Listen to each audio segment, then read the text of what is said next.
Qual que é o tema do nosso retiro hoje? Maria, a cheia de graça.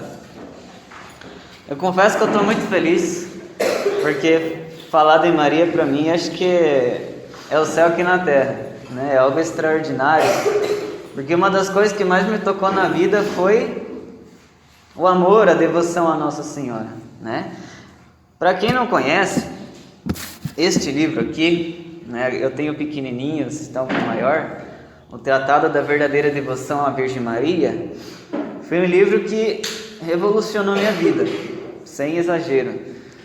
Minha vida tem um antes e um depois, porque assim, eu sempre era engajado na igreja, né, já nasci na igreja, né, o pai e a mãe sempre atuantes, mas eu era, como a maioria, um católico de hábito, né, vai na missa, confessa, né, faz o mínimo, né, faz uma oração todo dia, nada tão extraordinário.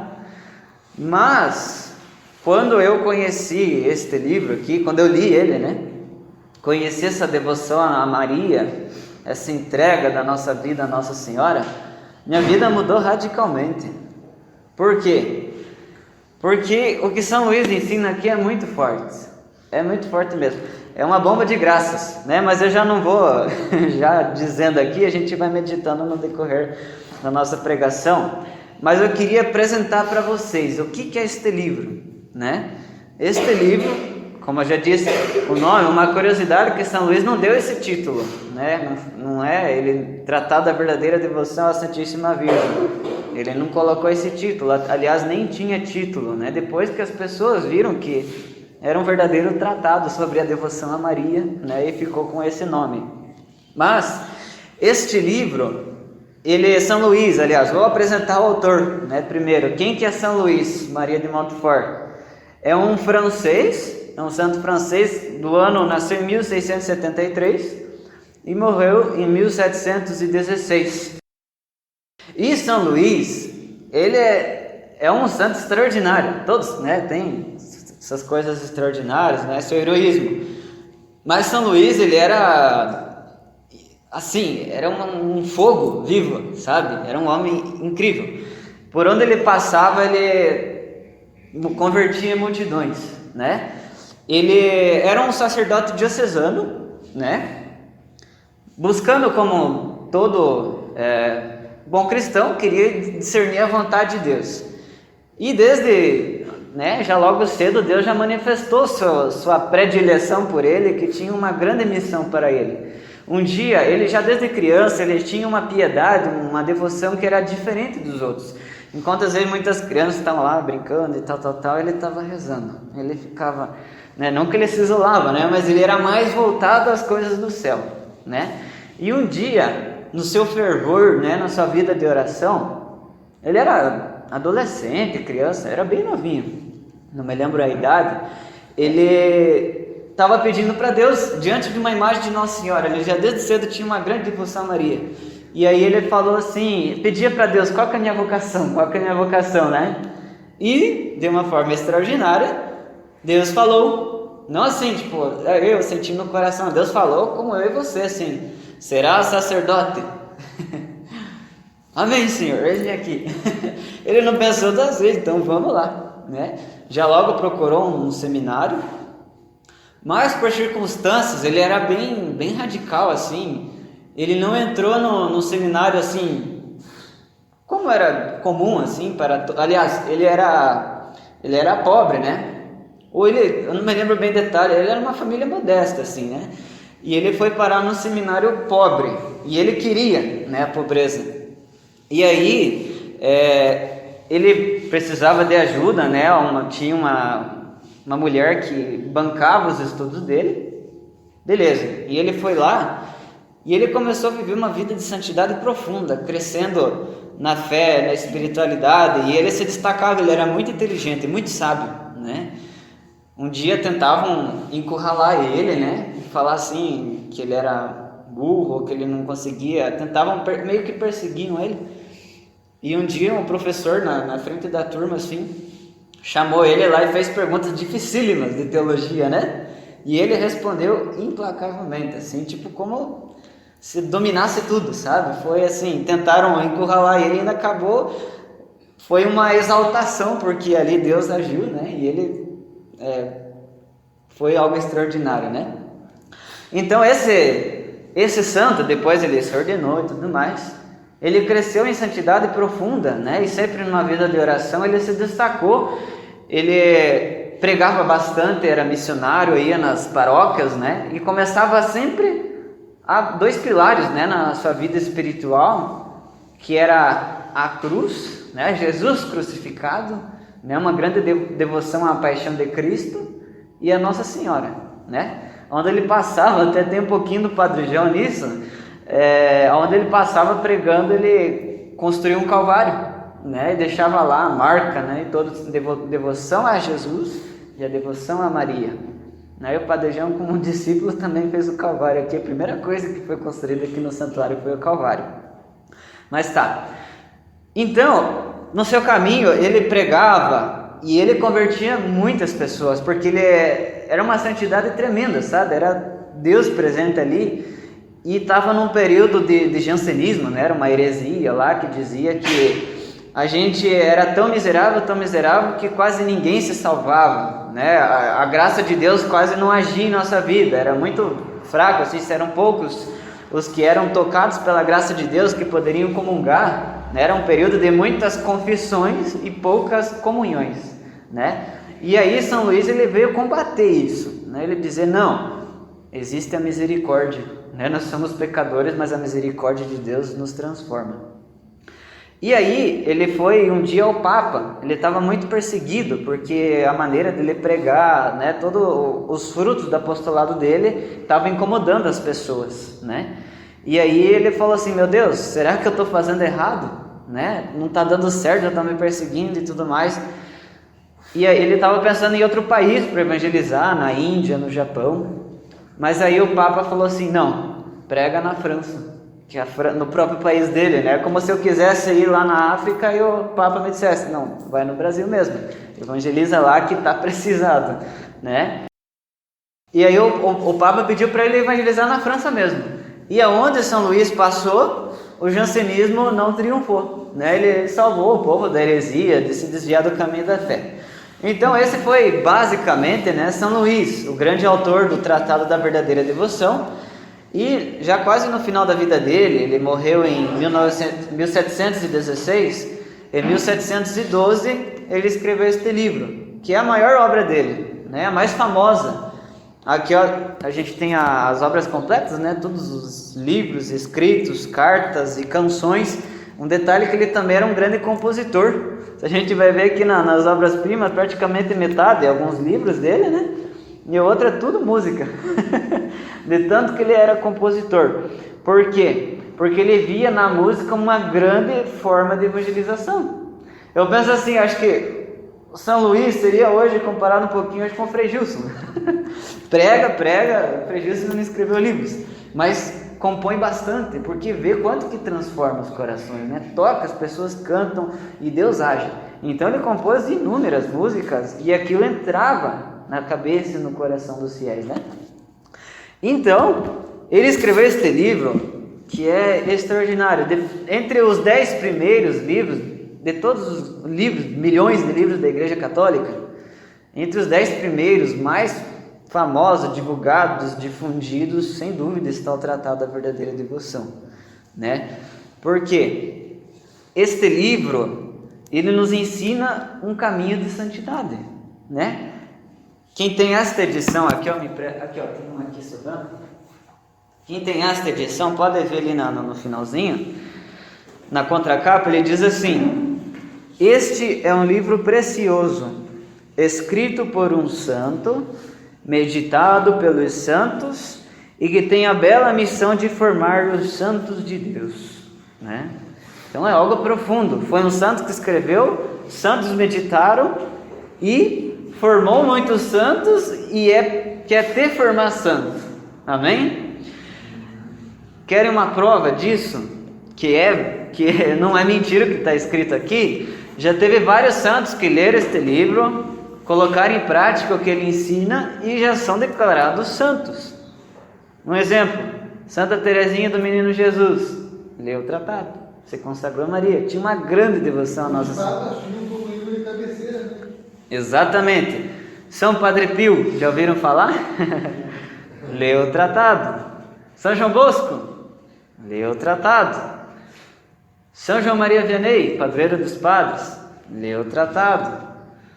São Maximiliano Kolbe, um grande, como que diz o servo da Imaculada, né? Ele que diz, tem aquela música que depois a gente vai cantar, acaso não sabeis que eu sou da Imaculada, da Cola de Deus? É uma frase de São Maximiliano. Tanto é que ele fundou, né, todo o movimento chamado Milícia da Imaculada.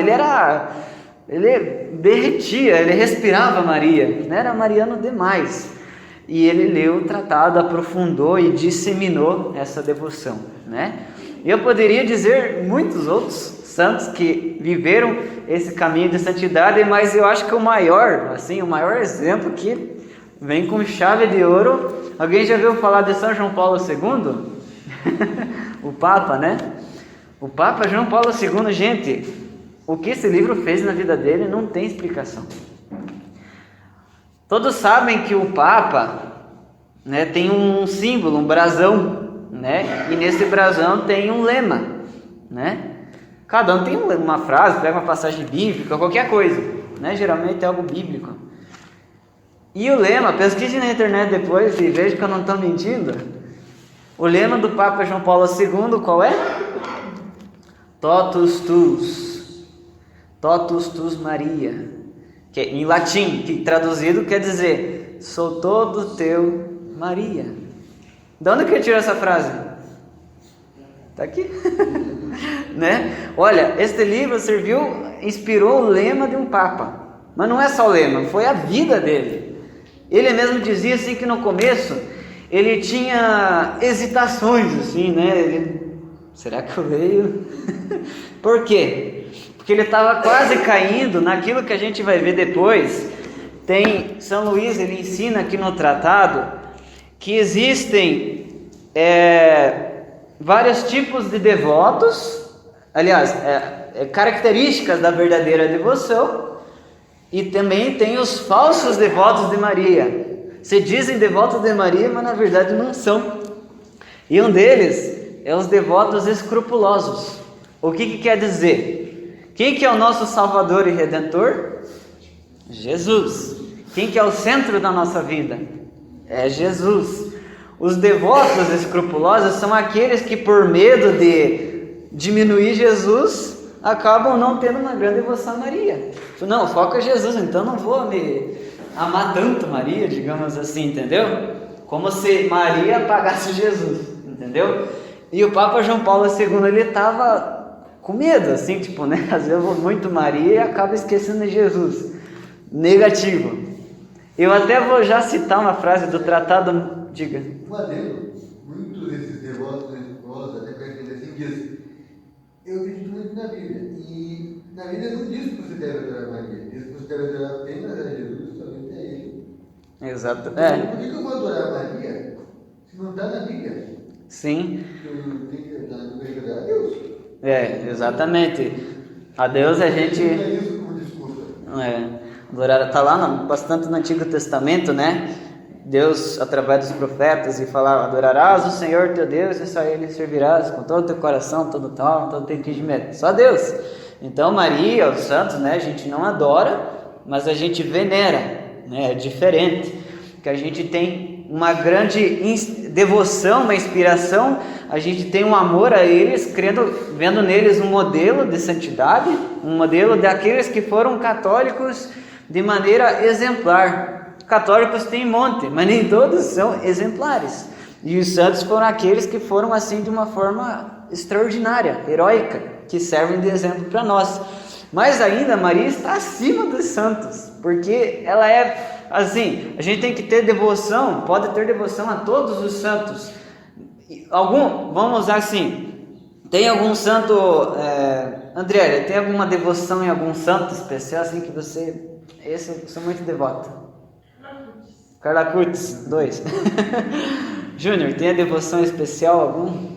O santo? Martinho Porres, ele é a biografia, né? Diego, tem alguma devoção especial a algum santo? Não. Não? David? Maria Gorete, porque eu vou muito dela, cara. Maria Gorete, né? Então vocês pararam para perceber assim, você pode ter uma devoção a um Carla Curtis, a Maria Gorete, Martinho Porres, Carlos de Jesus e assim por vai, né? Sim, são toques da graça de Deus, né? Que a gente se identifica com um com o outro. Beleza, mas a Maria é diferente, porque a Maria não é uma santa que a gente escolhe ou não ter devoção, não. Pode ser que eu tenha uma devoção por ela, me encante, mas pode ser que não. Errado. Por Maria todos têm que ter devoção, porque ela é a mãe de Deus. É algo único, sabe? Ela tem a devoção a Maria é algo além, né? Mas a gente vai aprofundar melhor depois. Para, digamos assim, ver que aquilo que o Papa tinha um receio de dizer, né? Que tendo muita devoção a Maria, eu vou acabar tendo menos devoção a Jesus. São Luís, ele diz assim, no tratado: se a devoção à Santíssima Virgem Maria nos afastasse de Jesus Cristo, seria preciso rejeitá-la como uma ilusão do demônio. Olha que forte. Mas é tão ao contrário, como eu já fiz ver, que esta devoção só nos é necessária para encontrar Jesus Cristo, amá-lo eternamente e fielmente servi-lo. Então, ao invés dela me afastar ou às vezes diminuir minha devoção a Jesus, ela aumenta. Eu mais vou ser devoto de Jesus, mais vou ser discípulo de Jesus Cristo, quanto mais eu for discípulo e devoto da Virgem Maria. É muito forte, né? Então, eu convido vocês a pegar no tratado, no número 114. Ele está dividido, né, em números, né, por ideias, parágrafos ali, então é facinho de achar. Alguns, né, as traduções às vezes usam uma palavra diferente da outra, assim, alguns termos, mas é o mesmo conteúdo, né? Esse parágrafo, ele vai nos mostrar algo muito forte. Quando eu li, eu falei, meu Deus, esse negócio não é humano, é o dedo de Deus, é algo sobrenatural. Por quê? Porque São Luís, enquanto ele escrevia, ele era um profeta, né? Ele tinha o dom da profecia. E ele escrevendo, ele dizia assim que ele já profetizava. Eu vejo que o livro é tão bom, é tão profundo, que vão tentar destruí-lo, ou tentar deixá-lo esquecido. O diabo vai tentar fazer de tudo para que as pessoas não leiam, porque vai dar muito fruto. Olha comigo aqui o que ele diz. Eu vou ler, deixa eu até pegar aqui nas obras, confesso que a tradução é melhor, e aí fica mais claro da gente entender. São Luís diz assim: prevejo que muitos animais rugidores virão numa fúria para rasgarem com seus dentes diabólicos este pequeno escrito, e aquele de quem o Espírito Santo se serviu para o escrever. Ou pelo menos envolverão este livrinho nas trevas e no silêncio de um baú, a fim de que jamais veja a luz. E chegarão mesmo a atacar e a perseguir quantos o lerem e puserem em prática. Olha que forte. Ele diz assim, eu estou escrevendo, né, o livro lá, e eu estou vendo que o diabo vai tentar destruir esse livro, ou o autor dele, que era ele, São Luís. O autor não destruiu, porque ele está no céu já. Mas o livro, olha que forte, é profético. O tratado, ele foi escrito em 1712. Foi logo que a igreja foi profundamente perseguida, né? E chegavam a destruir conventos, igrejas, seminários, destruíam. E aí aqueles que eram da comunidade, né, que São Luís é um fundador, ele fundou uma congregação. E essa congregação, aqueles daquela congregação, no meio dessas perseguições, para que não fosse destruídas as obras de São Luís, a biblioteca, né, todo o convento, eles pegaram e esconderam o livro. Se eu não me engano, até chegaram a enterrar. Fizeram um buraco e enterraram os livros lá. Passou a perseguição e tal. Depois tiraram os livros, né? Certo? Não organizaram direito, colocaram lá numa comunidade e ficou o livro num baú, lá, né, no meio, num canto lá abandonado, ficou o tratado. E olha que interessante, ficou 130 anos lá. 130 anos, ninguém sabia que existia esse livro. Depois de 130 anos, em 1842, um irmão da comunidade, né, da congregação que São Luís fundou, ele ia fazer uma pregação sobre Nossa Senhora. E ele estava lá na biblioteca, e ele estava rezando, pedindo a Nossa Senhora: ó mãezinha, me ilumina e me mostra-me um livro que me inspire para a minha pregação, para a minha homilia sobre Nossa Senhora. Me ajude. E ele rezou. Onde que ele foi parar? No baú. O que ele achou? O tratado. 130 anos depois, né? Então olha o que aconteceu. Tentarão, né, destruir aquele a quem o Espírito Santo se serviu para escrever, ou pelo menos envolverão este livrinho nas trevas e no silêncio de um baú. Precisa escrever melhor? Forte, né? Então 130 anos ficou lá. Por quê? Porque o diabo não queria que o livro fosse conhecido. E depois que ele foi conhecido, né, esse padre lá da congregação ficou incendiado, espalhou para os outros, e foi assim. Já logo no outro ano já publicaram o livro e não para mais. Tanto é que aqui nas obras completas diz que ali na década de 90, mais ou menos, este livro já tinha cerca de 400 edições no mundo inteiro. Edições, ou seja, vários tipos, várias traduções, mas exemplares, milhões. Milhões. E os frutos deste livro é extraordinário, né? Muitas graças, muitas conversões de vida. Então era por isso que eu queria partilhar com vocês, apresentar essa riqueza, porque me tocou, me mudou a minha vida. Eu queria que vocês bebessem dessa graça também. Amém? Então vamos meditar um pouquinho sobre Nossa Senhora. E assim, o que eu mais queria neste dia, mais do que dizer teologia, doutrinas, ensinamentos sobre Maria, é ter um verdadeiro amor a Nossa Senhora. Conhecer a grandeza de Maria, para que a gente possa, como Jesus, ser educado, guiado, santificado por Maria, né? Vamos pegar no tratado, bem no primeiro parágrafo, no número 1 do tratado, que aqui já tem ensinamentos profundos. São Luís já começa o tratado dizendo o seguinte: foi por intermédio da Santíssima Virgem Maria que Jesus Cristo veio ao mundo, e é também por meio dela que ele deve reinar no mundo. Olha que maravilhoso, aqui já está o resumo do tratado praticamente. Jesus veio ao mundo de que forma? Por Maria. Até o Padre Paulo Ricardo, numa pregação sobre o tratado, ele brinca: Deus não é o Deus do impossível? Ele não pode tudo? Pode. Então o Padre Paulo brinca: Jesus poderia ter vindo de uma caverna, vindo do espaço como um ET, brotado do chão como um cogumelo, mas não, ele veio por Maria, né? Então, Maria é uma mulher qualquer? Não. Quem que pode dizer que teve Deus no ventre? Só Maria. Ele diz assim: o dia em que Maria for uma mulher qualquer, então todas as mulheres gerarão Deus, né? Todas vão gerar ter Deus no ventre, mas não tem, só Maria. Então Maria é uma mulher qualquer? Não. E aqui, ó, São Luís já diz a coisa principal: Jesus veio por Maria a primeira vez, e a segunda vez ele virá como? Da mesma forma, vai vir por Maria. Nossa Senhora, na aparição de Fátima, ela diz assim: por fim, o Imaculado Coração triunfará. A gente está, como está na Salve Rainha, neste vale de lágrimas. A gente vê tantos sofrimentos. Talvez você está passando ou já passou por sofrimentos.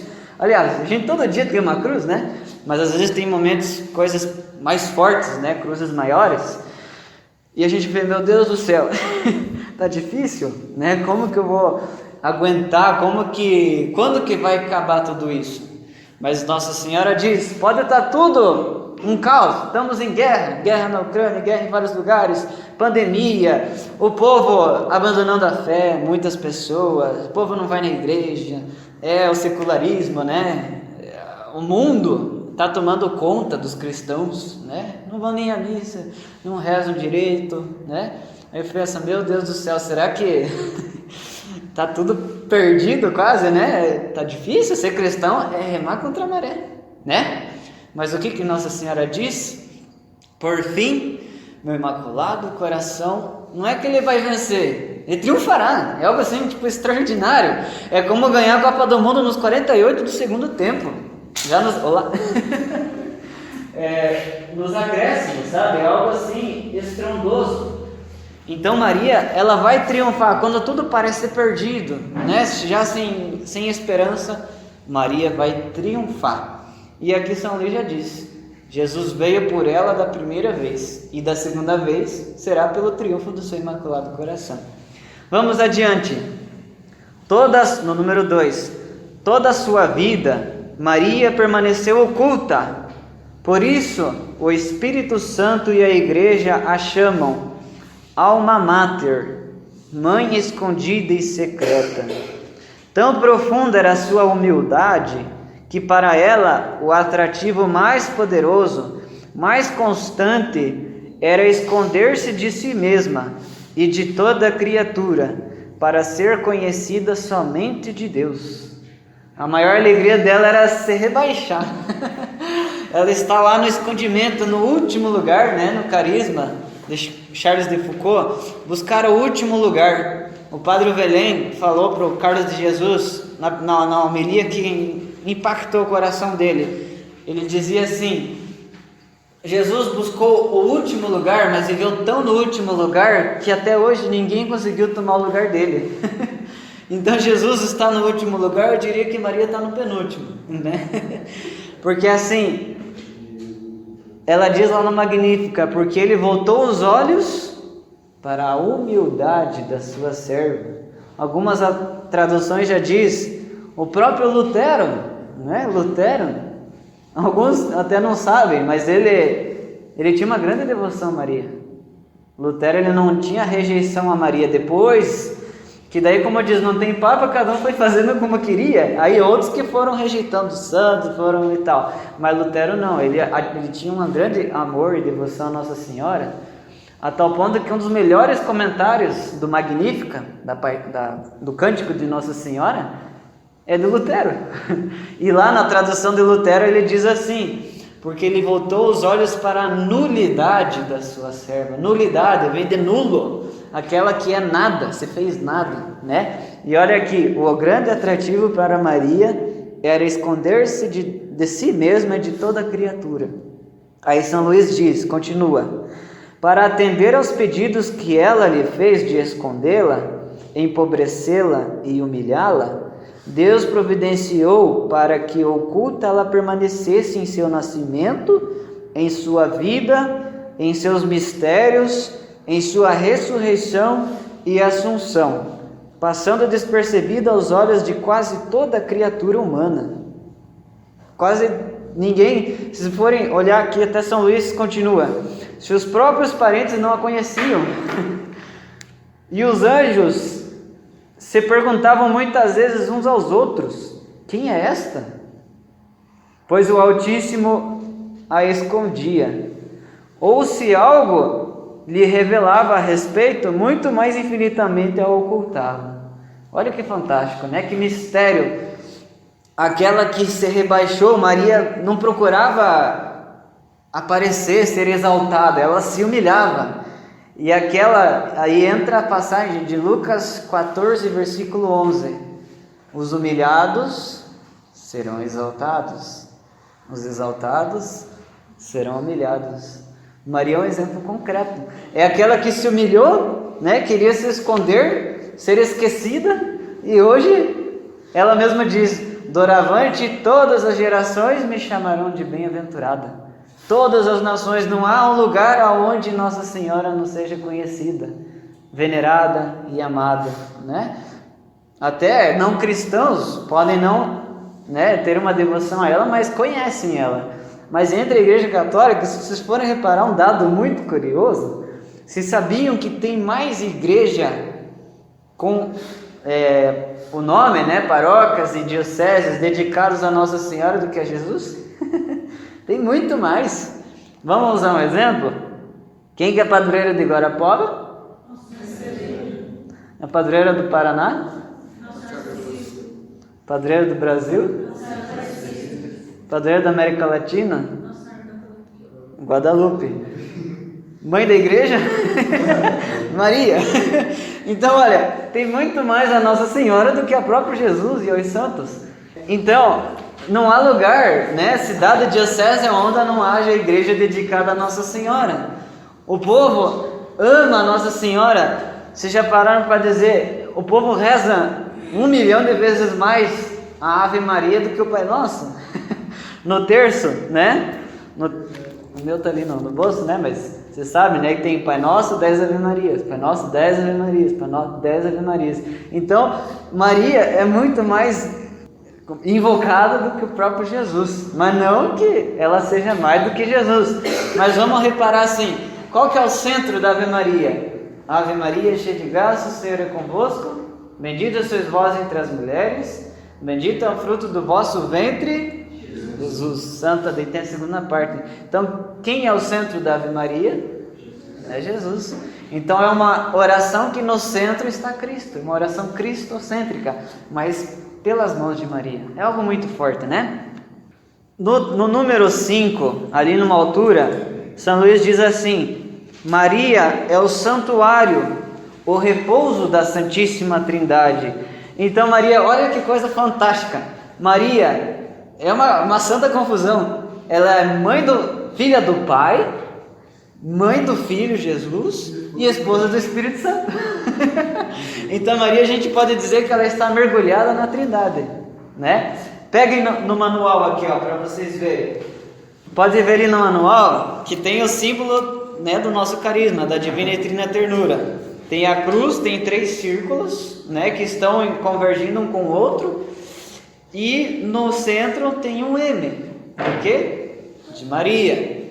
Os 3 círculos representam a Santíssima Trindade, né? O Pai, o Filho e o Espírito Santo. Mas vocês verem que eles estão entrelaçados. E no meio dos 3, onde os 3 se encontram, está Maria. Então não é verdade que Maria está mergulhada na Trindade?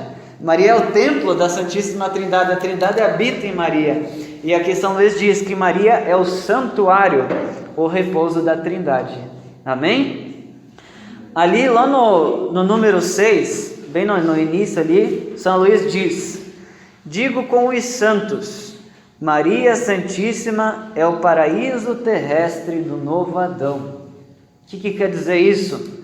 Jesus, o primeiro Adão, a primeira Eva, foram aqueles que no Gênesis, né, Deus criou os nossos pais, Pai de todos os viventes, mas que pelo pecado, pela desobediência, entrou o pecado no mundo, né? Entrou a decadência, né? A nossa desordem no mundo. Mas Jesus é chamado de um novo Adão. Pela desobediência de um homem, do primeiro homem, né? Ele entrou o pecado no mundo, mas pela obediência de Jesus entrou a salvação, né? Então Jesus é chamado novo Adão. E Maria é chamada nova Eva, que pela desobediência de Eva entrou o pecado no mundo. Pela obediência de Maria entrou a salvação, que veio Jesus. Então por isso que São Luís diz que Maria é o paraíso terrestre do novo Adão. Quem que é o novo Adão? É Jesus. E Jesus não habitou, não foi gerado, educado por Maria? Então Maria é este paraíso de Jesus aqui na terra. Vamos mais à frente, e São Luís diz aqui, deixa eu só pegar aqui o parágrafo, ó, no número 13, é muito forte o que ele diz. São Luís diz o seguinte: meu coração ditou tudo o que acabo de escrever com especial alegria, para demonstrar que Maria Santíssima tem sido até aqui desconhecida, e que é esta uma das razões porque Jesus Cristo não é conhecido como deve ser. Então olha que legal, quanto mais eu conheço Maria e amo Maria, mais eu amo e conheço a Jesus. Maria é o caminho, ela não guarda nada para ela leva a Jesus. A gente vai meditar agora, daqui a pouco, a passagem que está lá na nossa arte, que é a passagem de inspiração do nosso retiro, que está em João capítulo 2, versículos 1 a 11, que é as bodas de Caná, o primeiro milagre de Jesus. É uma passagem muito forte, e Maria diz: fazei tudo o que ele vos disser. Não é o que eu quero, é o que ele vos disser. Então Maria, ela sempre nos leva a Jesus. Então ele diz assim: se Jesus não é muito conhecido, é porque Maria não é conhecida, entendeu? É algo muito forte. E aí ele continua: quando, portanto, é certo o conhecimento e o reino de Jesus Cristo tomarem o mundo, será como uma consequência necessária do conhecimento e do reinado da Santíssima Virgem Maria. Ela o deu ao mundo a primeira vez, e também da segunda vez o fará resplandecer. Então, Jesus só será verdadeiramente amado e conhecido quando verdadeiramente Maria for amada e conhecida, né? Então, agora podem deixar de lado um pouquinho aqui e vamos pegar a nossa Bíblia e vamos meditar o Evangelho. A passagem de João 2, capítulo 2, versículos do 1 ao 11. Todos acharam? Vamos ficar de pé?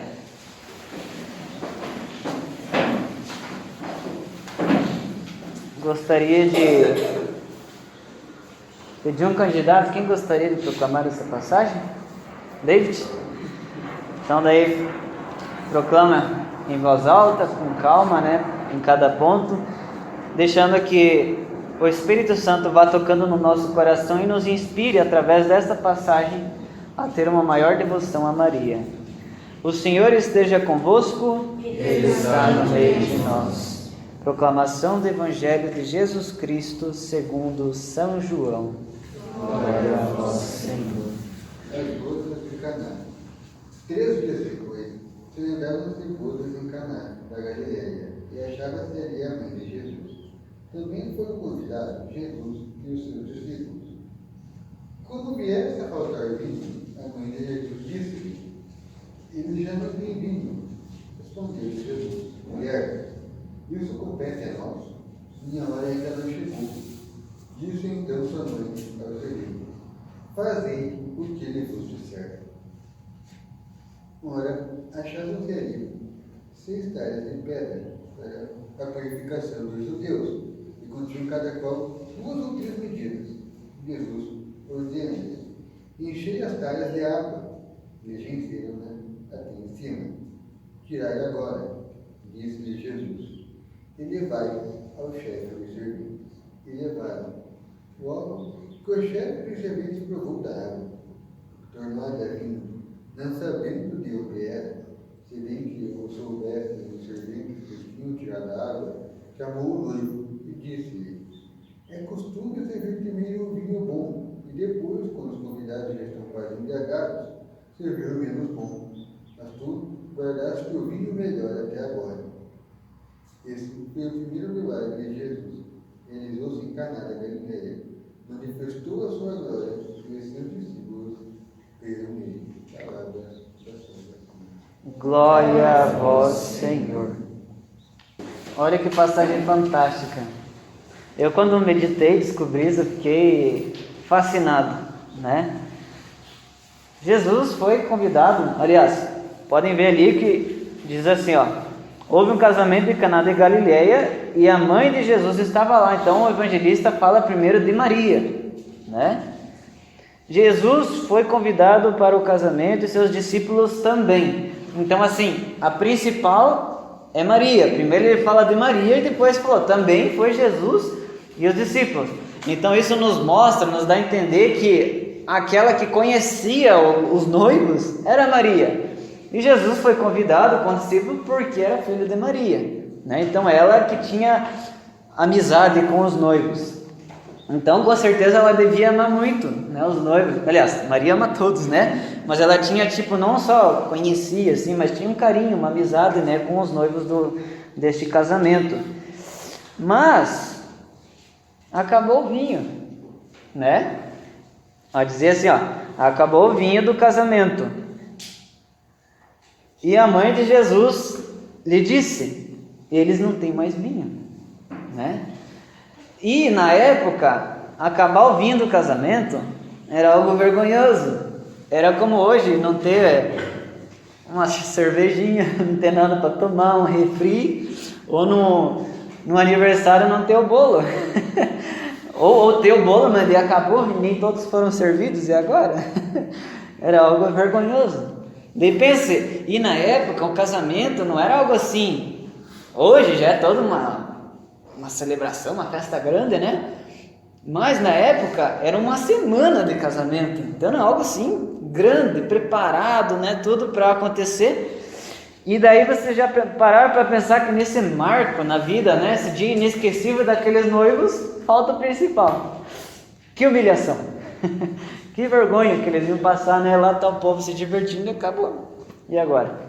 Mas Maria, como ela era cheia de ternura, cheia de amor, ela não quis deixar eles abandonados, né? Ela se compadeceu. E aí ela chegou a Jesus e disse, eles não têm mais vinho. Mas olha que interessante. Olha a resposta de Jesus. Que queres de mim, mulher? Minha hora ainda não chegou. Jesus ainda não tinha feito nenhum milagre, né? Então, Maria, ela foi muito ousada, né? Eles não têm mais vinho. É como Jesus, mas o que você quer que eu faça? O que você quer dizer com isso, né? E daí Jesus falou, o que queres, mulher? A minha hora ainda não chegou. Então, olha a fé de Nossa Senhora. Ela sabia que ele era o Deus feito carne. E ela sabia que ele poderia fazer um milagre, né? Por mais que ele ainda não tivesse feito nenhum, mas ele sabia que ele podia. Né? E Jesus falou, ainda minha hora não chegou. Mas olha, Maria é corajosa. Olha o que ela diz depois. Ele falou, é como dizer assim, mãe, calma, espera, né? Ainda não chegou porque tem o seu tempo certo. Mas aí, o evangelista diz, sua mãe disse aos serventes, fazei tudo o que ele vos disser. Ela diz assim, não, eu confio que ele vai me obedecer.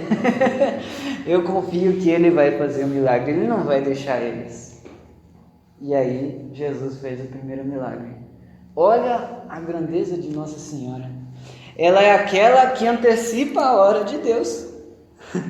Olha que forte, né? Se não fosse pela intercessão de Nossa Senhora, pela intervenção dela, Jesus não teria se manifestado naquele momento. Mas porque ela pediu, o milagre aconteceu. Viva Maria! Viva Maria! Olha a grandeza de Nossa Senhora. Então eu pergunto a vocês, Maria é uma mulher qualquer? Não é, né? Vai dizer lá, por exemplo, se fosse São Pedro, Senhor, faz um milagrinho aí. Não chegou a minha hora, né? Mas foi porque a mãe e o filho, lá em Lucas, né, no evangelista dizia que Jesus era-lhe submisso.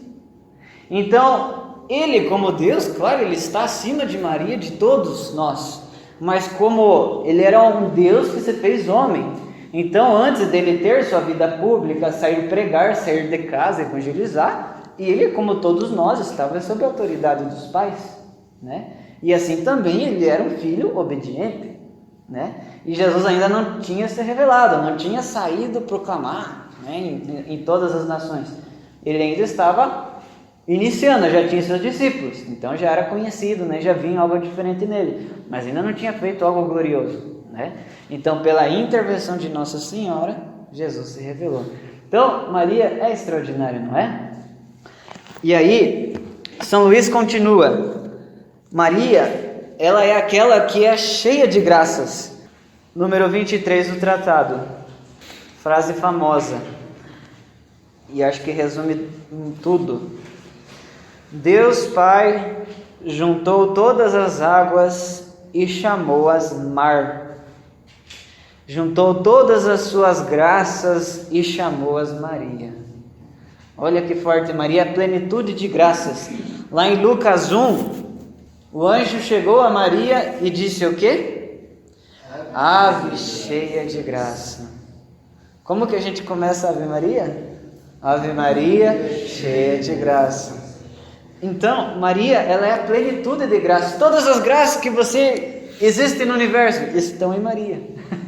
Todas as graças que você precisa na tua vida estão em Maria. Claro que a fonte é Deus, mas Maria é o canal. Ela é o instrumento por onde passa todas as graças. Tem até um grande título, que se Deus quiser um dia pode ser proclamado como um dogma de fé, que é Maria, medianeira de todas as graças. Ou seja, medianeira, que é um meio de todas as graças. Então todas as graças passam por Maria, Não há graça, até São Luís, próprio São Luís, e tem alguns comentários em outros livros falando sobre Nossa Senhora, que até, por exemplo, os evangélicos, as graças que eles recebem, imagine a surpresa, se alcançarem o paraíso, eles descobrirem que veio por Maria, por mais que eles não soubessem, não foi pedindo a Nossa Senhora, mas passou por ela, tudo passa por Maria, Agora pega uma outra frase, um outro parágrafo muito forte no tratado, número 76, pega o número 76 do tratado, olha que forte isso. São Luís diz: além disso, se já como afirmei, a Santíssima Virgem é a rainha e soberana do céu e da terra, não terá ela tantos súditos e escravos quantos são as criaturas? Dizem-nos Santo Anselmo, São Bernardo, São Bernardino e São Boaventura. Olha essa frase: ao poder de Deus tudo está submisso, até a Virgem. E ao poder da Virgem tudo está submisso, até Deus. Olha que forte. Mas como assim? Deus está submisso a Maria? Sim. Está lá em Lucas. Jesus crescia em graça, estatura e sabedoria. Ele era submisso, Então, olha o poder de Nossa Senhora. Tudo está ao poder dela, Maria, Deus a confiou o mundo inteiro. Ela é a mãe de todas as criaturas, mãe da igreja, mãe de nós cristãos, mãe de todos os filhos de Deus, Então, assim, por que eu disse tudo isso? Para vocês terem uma noção da grandeza do poder de Nossa Senhora na nossa vida e o quanto ela transforma a nossa vida se a gente se entrega a ela. Maria, ela é grandiosa, mas agora, como que isso vai refletir na minha vida? O que eu posso fazer concretamente para amar, para seguir a Jesus através de Maria? É isso que São Luís, ele nos ensina no tratado, O tratado, já diz aqui, Tratado da verdadeira devoção à Santíssima Virgem Maria. Ou seja, a verdadeira devoção tem muitas maneiras de ser devoto de Nossa Senhora, de amá-la e segui-la, mas ele diz a verdadeira. Porque existem as falsas devoções. São Luís está lá nos números 292 em diante, ele fala dos falsos devotos a Nossa Senhora. Eu só vou citar aqui, aí eu convido a vocês, que leiam. Depois vocês vão entender a fundo, cada um, as falsas devoções a Nossa Senhora. Quais que são? Tem 7 falsos devotos de Nossa Senhora. Os devotos críticos, os devotos escrupulosos, os devotos exteriores, os devotos presunçosos, os devotos inconstantes, os devotos hipócritas e os devotos interesseiros. Deixa eu ver se eu consigo explicar um pouquinho cada um, só para ter uma noção, mas daí São Luís explica melhor.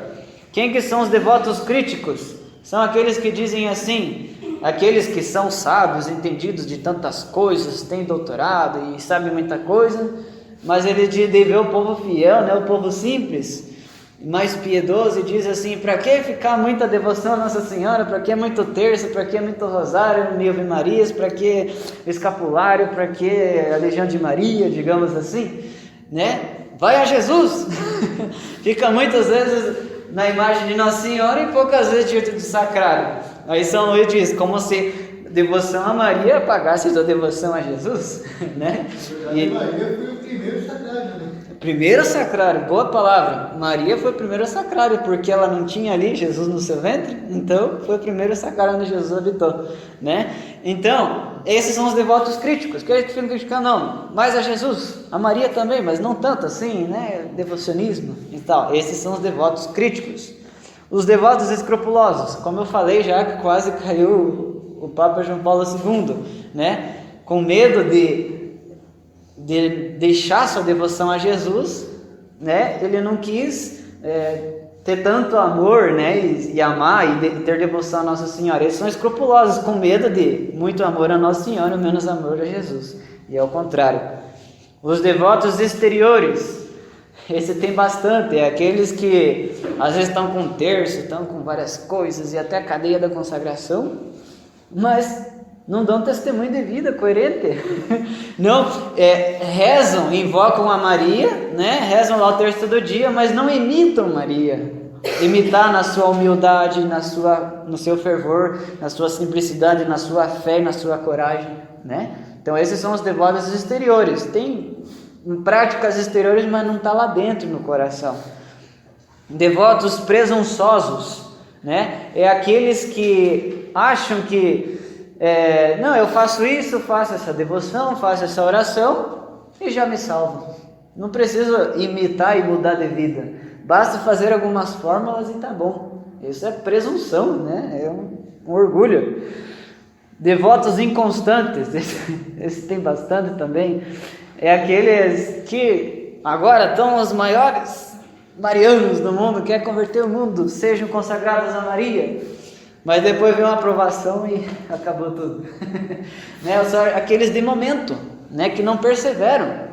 Que Deus nos livre dessa desgraça, né? Que a gente seja fervoroso, cada vez mais aumente a Maria, mesmo diante dos sofrimentos, das dificuldades. Sejamos fervorosos discípulos e consagrados a Nossa Senhora.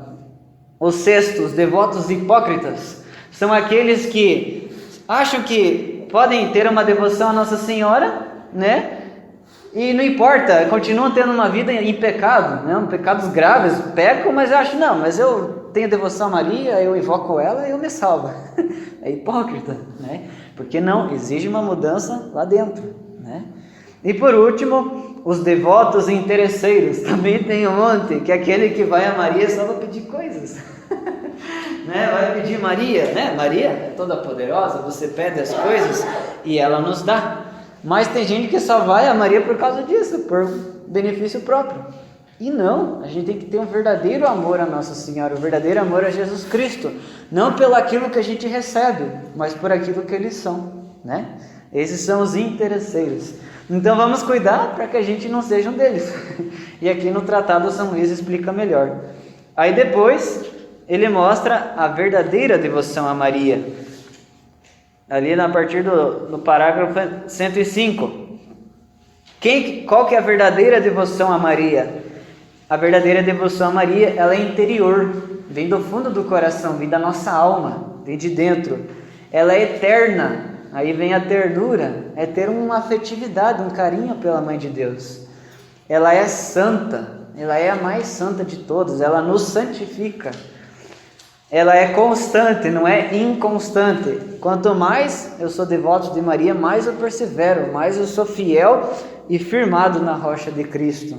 E ela é também desinteressada, né? Ou seja, não é porque eu vou receber isso ou aquilo, eu sou devoto de Nossa Senhora, mas porque eu a amo por aquilo que ela é.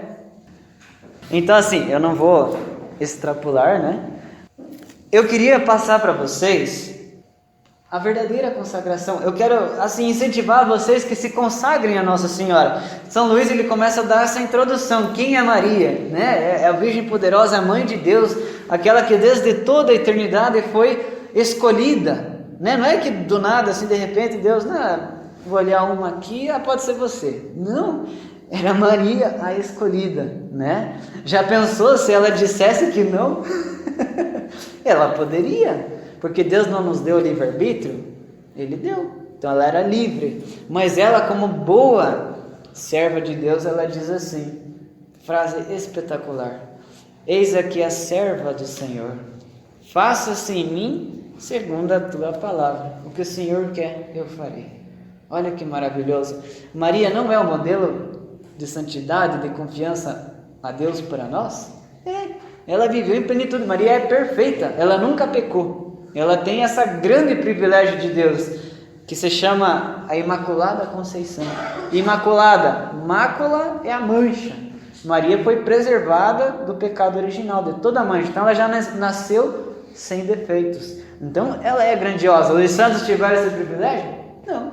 Maria, sim. Então ela é além de todos os santos. Mas, só para finalizar e explicar verdadeiramente a consagração, o que consiste a consagração a Nossa Senhora, São Luís diz que tem muitos que são devotos a Nossa Senhora, como a gente já meditou, que tem devoção a ela e invocam Maria, procuram seguir o seu exemplo. Mas a consagração a Nossa Senhora, segundo o método de São Luís, ela é mais profunda, porque ela nos leva a entregar tudo que temos, tudo que somos nas mãos de Nossa Senhora. Tudo. Ela é até mais forte ela é mais profunda do que a minha vocação, por exemplo, a vida religiosa. Porque eu, como religioso, eu faço os 3 votos de castidade, pobreza e obediência. Pela pobreza, eu me desapego de todas as coisas, de todos os bens, não tenho nada. Pelo voto de castidade, celibato, que é uma opção por não casar, para se dedicar à missão, eu me desapego de todas as pessoas. Eu não tenho uma esposa minha, não tenho um filho meu, Eu estou para servir a todos. E pelo voto de obediência, desapego e renuncio à minha própria vontade, não aquilo que eu quero, mas aquilo que Deus quer, É uma renúncia grande. Mas a consagração, ela vai além, porque eu não preciso renunciar assim, entregar, por exemplo, meus méritos.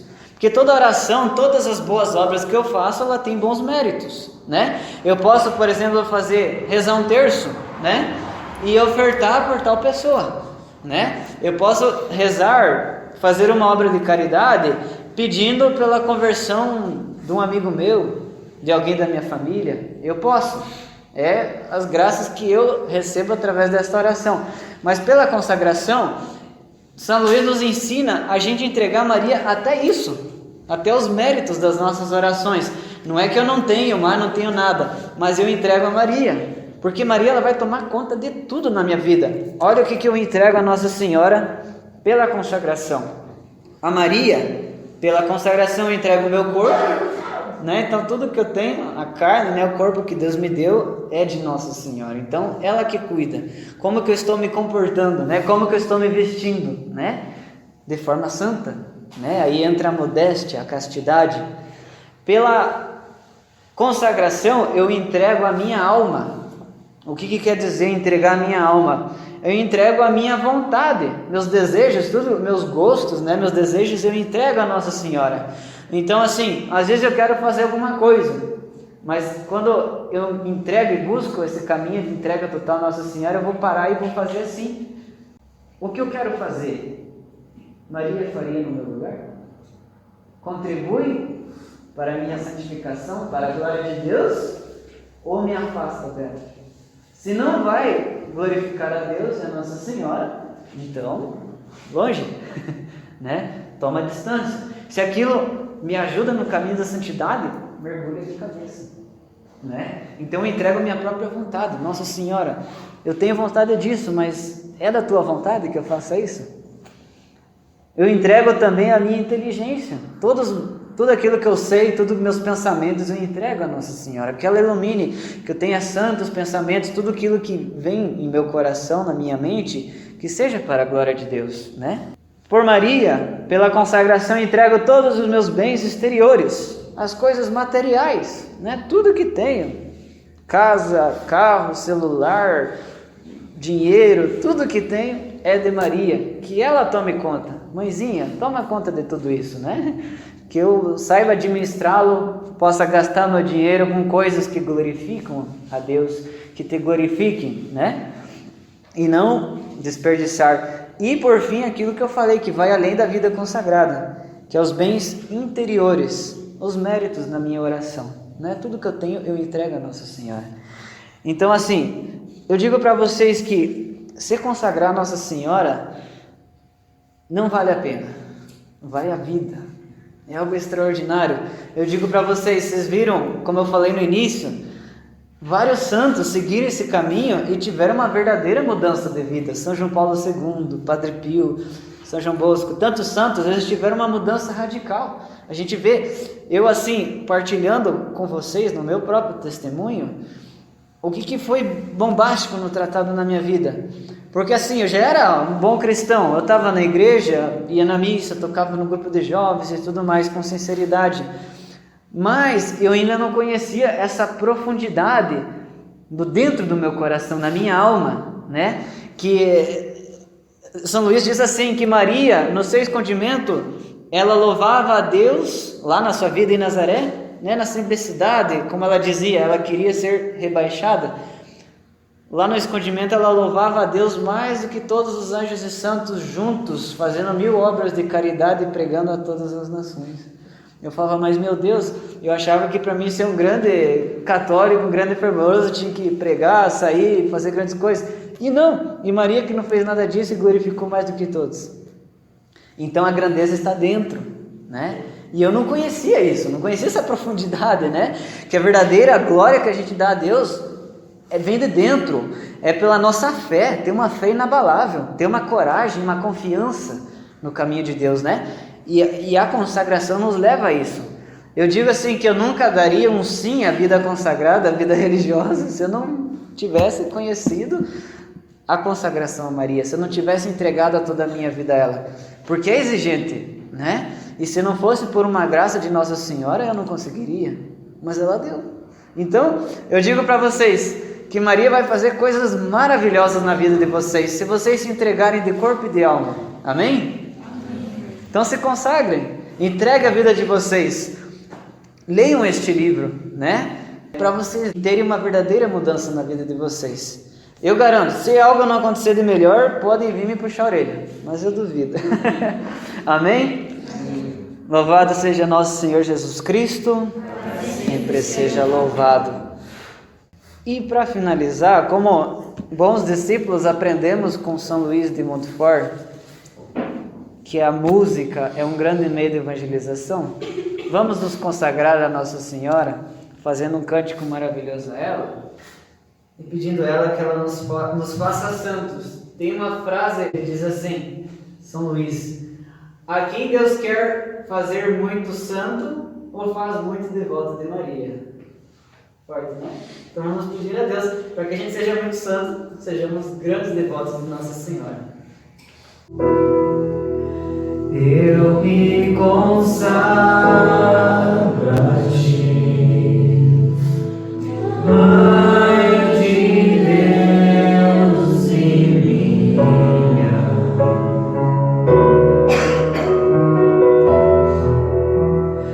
Eu me consagro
amar e te louvar.